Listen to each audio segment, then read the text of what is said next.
Hey yo boys, we're back with another solo leveling rise video, and today we're going to be showcasing Baek, Silver Main Baek. So let's get right into it. So first up we have Baek. I have him at level 65 because of course that's my current level. His growth is going to be on growth upgrade 2. I do have dupes, but I'm not going to put them. I am going to be showcasing him without any dupes and basically his base gear with, of course, without any upgrades into it, right? So of course, here's his primary weapon, his exclusive. So it increases the user's basic attack damage by 8%. When the user's basic attack hits, he takes damage equal to 0.5% of current HP, but deals damage equal to 0.2% of current HP to targets. Right? Pretty simple. So now we're going to be talking about his skills. First up, let's start with his passive. So the user's skill damage increases equal to 50% of the user's reduced HP ratio. So basically, the less HP you have, the more damage you're doing with your skills. And of course, that ties into, his weapon, of course, which also lowers his HP and does damage, of course.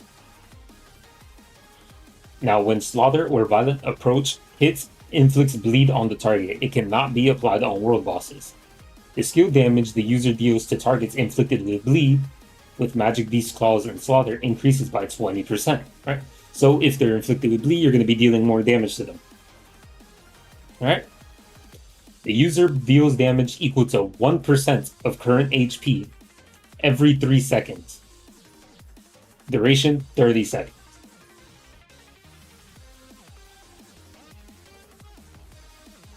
And then we're not going to go over too much of his dupes because, I mean, the dupes are kind of insane, but we're going to be talking about his base kit. Now that we have a little bit of grasp of how his passive is, where he increases damage and he does more damage to bleeding targets, we're going to talk about his kit. So overall, he has the kit where you want to be doing your basic attacks and your core attacks. So these are going to be your primary ones to level up. Is going to be your basic and your core attacks. As you can see, he has like 800% at level 7 for his core attack, so it does pretty substantial amount of damage. And then you have his basic skill, which is basically like just a little bit above the actual core attack. So you're going to want to be focusing his basic attacks. Your second skill is not really mainly for DPS. It is mainly a stimulant, so then you can output your DPS. So Yunho strengthens himself with a white tiger roar. And then we're just going to ignore the other stuff because that's not too important. It's basically proccing the effect. So it's on the cooldown of 15 seconds. When this skill is used, he applies Extreme Attack Beast Form. Extreme Attack Beast Form applies the super armor effect, so basically you can get staggered when you get hit and all that. You'll just continuously be able to keep hitting the enemy or whatever. It increases the user's basic attack damage and attack speed by 30%. So you want to have this active all the time before you're attacking, whenever you're attacking. You just want to have it up almost 90% of the time, minus the downtime you have because of its duration. And then, of course, yeah, attack speed, I already said that. So it makes you attack faster. And, I mean, he feels extremely slow when you don't have it up. So you do want to consistently have this up. And the only way to realistically kind of lower the cooldown on it is to use Viridescent. And Viridescent will lower its cooldown by, like, I believe 20% or something like that. Which would be, like, what, like 3 seconds or something? So then it'd be 12 seconds. So then you only have 2 seconds downtime. So you can do that. It'll increase your skill damage, but do keep in mind that this skill is not really for doing damage. So you're kind of like having a damage drop off using Viridescent, including the fact that it also does increase your MP consumption, and this does cost 250. So yeah, anyways, I've been rambling on too much. Let's continue with the effect. So basically, it deals continuous damage equal to 4% of current HP every 3 seconds. All right. So yeah, I mean, obviously, that's just continuous damage. Nothing really else to say about that. Then you have your support skill. Yunho awakens his Magic Beast instincts and roars. When this skill is used, applies the quick attack beast form. And basically what it does is it increases the user's attack by 20% and increases damage taken by 10%. Overall, really good as a support. So I mean, I'd pull him just for the support effect. But if you're not interested in him, and you want to wait until like I don't know, like Chahe or whatever, or sorry if I butchered your name, where she applies branded, then you can, because I mean they're both going to be amazing anyways. He's just a dark character, so If you need light, then you can. It's not like you necessarily need him. You do have the sniper guy who's good at breaking, so he's a really good support as well, and increasing your core attack. Anyways, let's continue. That's one of the skills. The support skill. So now let's go to the QTE. The QTE is pretty standard. It just does damage. That's all it does. It doesn't do anything else, just damage. And then you have his ultimate. Yunho scrapes the ground and makes a powerful upward slash, tearing the enemy apart. And then I have at level 7, which is going to be 3,128% of his attack, and then the cooldown is 45 seconds. And then the user's damage increases by 10% for every 10% of the user's HP loss. So the lower your HP is, the more damage you're going to be doing with your ultimate. That is your best case scenario, is to use your ultimate when you're low HP. Of course, granted on how his kit works, and you're going to be constantly losing HP. By the time you even get his ult, you will already be low, substantially low enough that when you do ult, you're going to do a ton of damage, right? So that's basically going to be the overall consensus of this kit. You're just going to do as much basic attack and damage as possible. And you use your stimulant to increase your basic attack damage and your attack speed. And of course, now this is where we get into the artifacts. So for the artifacts, we're going to be using the Dragon Knight and the Skeleton. The reason we're going to be using Dragon Knight and Skeleton is mainly because he's a basic attack character, and his core attack does a lot of damage. So of course, granted, you want to use the Dragon Knights because it increases basic attack damage by 18% and it increases core attack damage by 18% as well. And then when the attack hits, he charges the user's core gauge by 60. So basically, he'll use his core attack more frequently, right? Now, of course, there's other options as well. Like, you don't necessarily have to go this set. You can go into a crit set if you don't have any dupes in him. Granted, if you do have dupes in him, you might not want to do that because the first dupe does give him crit hit rate and crit hit damage when you do use his roar, which gives you basically 3% for both crit rate and crit damage for 10 seconds every second, right? So you'd get like 30%, I believe, for crit rate and crit damage. But of course, you'll only have that at the very last second. But yeah, Dragon Knight, in my opinion, is probably the best option for him because, I mean, he's a basic attack character. You can just be doing basic attacks. That's your damage. Now, you have Skeleton, of course, because he is going to be frequently lowering his HP. You're going to easily reach that threshold to do, you'll easily hit under 70% HP and to get that 30% damage though increase. So there's no reason that you shouldn't be using Skeleton. Skeleton, in my opinion, is the best option for him. Now we're going to talk about stats and why I'm looking for these stats specifically. Now, first up, we're going to start with the helmet. The helmet has MP consumption reduction 2 and damage increase 1. It was a messed up helmet. This is nothing crazy, but I'm mainly trying to go for attack percent, of course, defense penetration, damage increase, crit hit damage, and I forgot what else it was. We'll probably see it on the way there. So on the chest, I have crit hit rate, attack percent, and damage increase. Then I have more defense pen and damage increase. The other two stats, I didn't want those, but I mean, I got those. So they're not the best stats in the world, but I'm going to make it work. Next up for boots. This is very important. When going boots for him, I recommend always trying to get crit hit damage boots. You want as much crit hit damage as possible. This character is going to do a lot of damage when he crits, and you want that crit hit damage so that way it's proccing, right? Like when you hit again those crits, you're going to do a lot of damage. Now, of course, I also have crit hit rate 2 on it, which is not bad. The skeleton necklace, we have a mix of HP percent and attack percent, right? Attack percent for more damage, and then HP percent for widening the gap on the reduced HP ratio, so that way you're doing more damage. Of course, the main stat is fixed. Of course, we have the bracelet. The bracelet is always going to be the typing of the character that you're using, and we're using skeleton here. Now I have 2 HP percentage, but I did try to go for a crit hit damage in there. At least having a crit hit damage, you don't even need to roll into it. You just need to at least have a crit hit damage inside your substats rolls, And then the other two are important. If you could get the best options would be HP, crit hit damage, attack percent, and then either additional attack or defense pen, then you're good. Those are kind of the roles you're looking for. Now we have Of course, the ring. The ring is going to be defense, which is bad. I don't want that. And then we have crit hit damage, attack percent, and HP percent. Next up, we have the skeleton earrings, defense pen, additional attack, and then HP percent. You know, overall, same stats I told you that we're looking for. Anything with attack, HP, defense pen, damage increase, and crit hit damage. Those are what you're looking for. So now that you have an understanding of why I have these sets, you know how his skills work and what stats I have on him.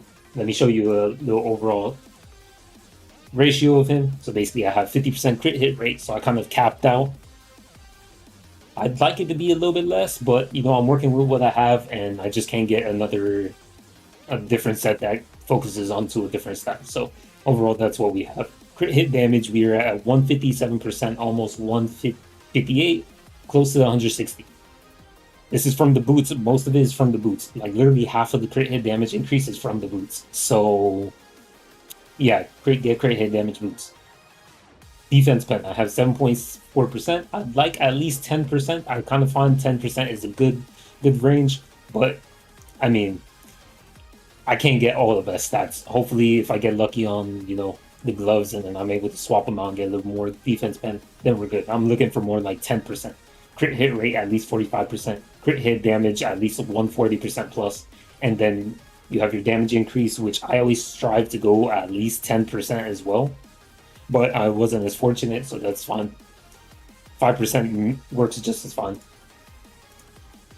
Now, HP. You don't need HP to be like the most, but I'd kind of look for at least 10k, and I'll show you why in a second. Right. So now that you know how to have his stats, we're gonna go right into like some gameplay. We're gonna go do battlefield trials. I kind of like to always test the battlefield trials on the bear because the bear is like the most simplest one. Like he doesn't do anything too crazy. You fight him straight off the bat. There's no mobs in the way. He doesn't have any like crazy things. Like he's very simple, and then Berserk just increases his attack, right? So like I don't have to worry about breaking him or anything. For me, I personally like to use floor 25 to test the characters because of course there's no recommended elements, so you don't have any advantages or anything. So you can see him in his raw form. Okay, so we have him here. Now for your shadows, you don't need anything crazy on your shadows. Now if you're still lacking crit hit rate, you can go Igris. I have enough crit hit rate, but I'm just going to use him, Igris. I'm not going to change him or anything. Because, I mean, I kind of want to show him, like, not everybody's going to have a capped out crit hit rate. So I'm just going to show him like this. With Igris equipped, rather than using someone like Blades. Okay, so we're just going to put him alone. We're just going to run into it. Alright, so let's do this. Showcase him a little bit, alright? So you use the stimulant, and then you just start going ham on him. As you can see, frequently doing damage.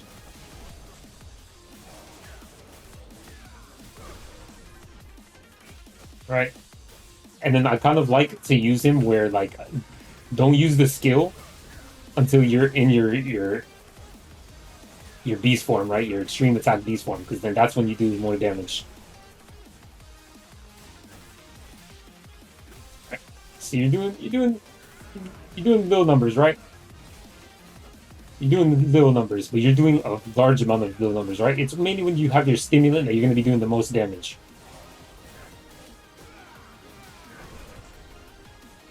So you just try to keep your stimulant up, you see? And we're going to ult him. Oh, didn't even get to see because I think the pillar was kind of blocking me, unfortunately. But overall, his damage is really good. It may not look like a lot because he's not hitting big numbers, but you have to keep in mind that this character attacks frequently. Like, he's not like a one-time attack. He's multiple hits. That's how the character works, right? So, like, you do a bunch of damage overall. Like, you just need to consistently attack him. So now, of course, it might be more difficult than other characters because, like, other characters attack quicker. They do the damage a lot faster. But it's not like he doesn't do the damage either. And then you need to...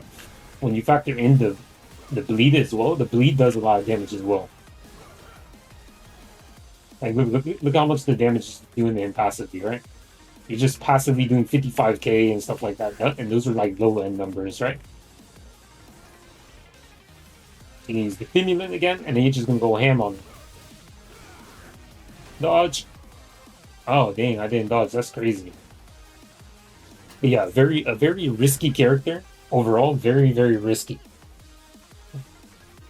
Like you're just they're basically like losing HP, so you have to be like you have to pay attention very a lot, so that way you're able to dodge and you're not getting hit. Because you're gonna be playing very risky, like having low HP because of your skills, etc. So let me see if I could beat him real quick. But yeah, look at the damage. Look at the damage. Holy! And then when you do your core attack, that's when you do even more damage, right? And do keep in mind, like once you have your buff, you're also getting super armor as well. It's not like you're like you're suffering too much. Like I feel like his only main like look at that 67k tick, 67k tick of just bleeds, bro. All right, so you're just frequently attacking. You're just frequently attacking. Of course, you're constantly losing HP. Right? You do this, and then you go in, and you just go in, and then you just go in. Right? And then we buff, and then we ult. If you stop moving, right? So maybe we'll be able to see it this time. I could not even see the curse because it came off the screen, right? Actually disgusting. Sometimes the camera angles in this game to see numbers are so bad. Right?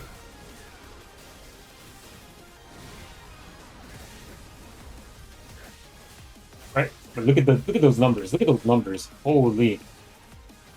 Well, I mean, it was kind of getting screwed a little bit by the shadows, but overall the damage is pretty nice. I'd like to say he's a pretty good character. I don't think he's bad whatsoever. I just think people are just taking him very lightly because they see low numbers. But then they forget that they're attacking like 600 times. So and this is like without dupes or anything. This is and he's by himself, right? Like you're not using any damage increase attacks or anything. Yeah, a bit died. Unfortunate, but overall, like of course, it's gonna be more difficult when you're trying to play him solo because he doesn't have like survivability kind of things. He's like very risky character, so you do want to kind of have to use him with like a shield character, so that way they are giving him the survivability he needs while not recovering the HP. So I would kind of like put him with like Libora and then maybe Seo or something like that of the sort. I wouldn't put him with Min because Min will heal him, and you kind of want to stay low. But now I guess if you're doing very long, like a fight that's going to be like very drawn out, then maybe you might want to put Min. It kind of depends. Like if you're able to dodge everything, then you don't even need Min, right? But that's exactly why you're going to bring a shield character, because a character that gives you a shield will keep him from like dying, of course. And then also keep in mind, of course, like when you're swapping between characters and stuff, you won't lose as much HP because he's going to be in the bench. But yeah, overall, that's basically Baek. I think people don't give him enough credit. He's definitely a good character. Now, will I say he's must pull? I mean, that's up to you to decide. Like, I think a lot of the characters are very like balanced out. So, there's some characters that do perform a little bit better than others. Like, of course, I'm talking about Seo and Emma, right? But I feel like a lot of all the other characters are pretty balanced out. Like even my Huang does very good damage. I use him very often, like almost in all my teams. Like I have him and Sale both built, but yeah, I use him more. Of course, because I mean he does have dupes, but like even when he didn't have dupes, I was using him more than I was using my Sale. But yeah, this isn't about him. It's about Baek. So overall, I think it's a very good character. People are kind of sleeping on him. He's kind of insane to me. Like the bleed does so much damage that like passively, like you don't understand how much bleed damage is just going. Like the moment you apply the bleed, and then even if you take him out, like you bench him, you're still constantly doing that passive damage even when he's not on the field, right? So like it's just the damage that you're still doing is still good. So even if you decide to use him as a sub DPS rather than a main DPS, he's going to excel very well because like although you do want to have him out more on the field longer than other characters, so you would naturally want him more of as the main DPS. He can still work in the sub DPS role because you're inflicting the bleed. So yeah, overall, that's my opinion on Baek. I think he's a very good character, very underrated. A lot of people are sleeping on him. Most people don't really know how to build him. He's just kind of like a mix. You kind of want to have a little bit HP, but you want to have a lot of attack. But you definitely, most of all, most importantly, want to have a lot of crit damage, right? So, I mean, that's basically it, right? There's nothing really else to talk about on the character. He's overall pretty good for me. I like him. Hopefully, you guys will like him. If you don't like him, it's fine. You're able to skip him. There's two other amazing characters that are going to come right after him as well. So, yeah, I mean, that's about it. Appreciate you guys for watching. If you have any, thoughts or opinions on the character, feel free to share in the comment section below. And I'll see you guys in the next one. Peace.